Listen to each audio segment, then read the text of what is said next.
నమస్తే, welcome to our channel. నేను భానుశ్రీ. ఇక మాజీ మంత్రి ఎమ్మెల్యే జగదీష్ రెడ్డి సస్పెన్షన్ గురించి కూడా మనందరికీ తెలుసు. ఆయన్ని సస్పెండ్ చేశారు.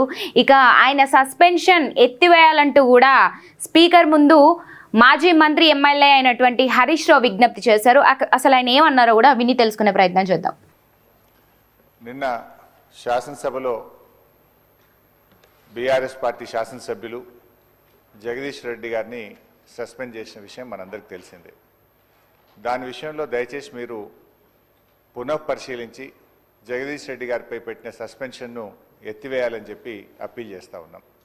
జగదీష్ రెడ్డి గారు ఎక్కడ కూడా మీ పట్ల అమర్యాదగా కానీ ఏకవచనాన్ని కానీ సంబోధించలేదు. మీరంటే మా అందరికీ కూడా ఎంతో గౌరవం.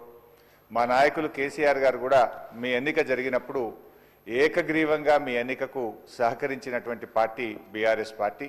మా నాయకులు కేసీఆర్ గారు కూడా ఎప్పుడు కూడా మాకు చెప్తూ ఉంటారు, సభా సంప్రదాయాలు పాటించాలని, మీ పట్ల గౌరవంగా ఉండాలని కూడా చెప్తూ ఉంటారు.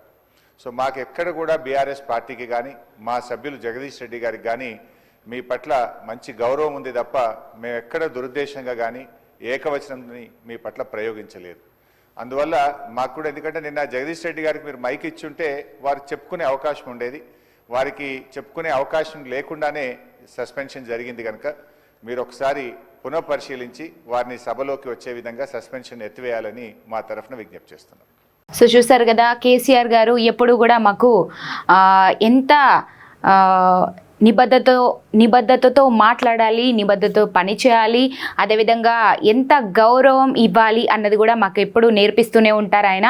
అదేవిధంగా మేము సభలో ఏ విధంగా అయితే ఉండాలో అవన్నీ కూడా మేము పాటిస్తూనే ఉన్నామంటూ కూడా ఆయన చెప్పుకొచ్చారు. ముఖ్యంగా ఏదైతే ఎమ్మెల్యే అయినటువంటి జగదీష్ రెడ్డి నీ కూడా సస్పెన్షన్ ఎత్తివేయాలంటూ కూడా ఇక ఆయన స్పీకర్ గారికి విజ్ఞప్తి చేసినట్టుగా అయితే తెలుస్తుంది. మరి చూడాలి మరి ఇప్పుడు ఆయన విజ్ఞప్తి ఎంతవరకు ఫలిస్తుంది అన్నది. ఎందుకంటే మరి జగదీష్ రెడ్డి సస్పెన్షన్ ఎత్తివేస్తారా ఏంటన్నది కూడా పూర్తిగా అయితే ఇంకా సమాచారం రానటువంటి పరిస్థితి. మరి చూస్తూనే ఉండాలి.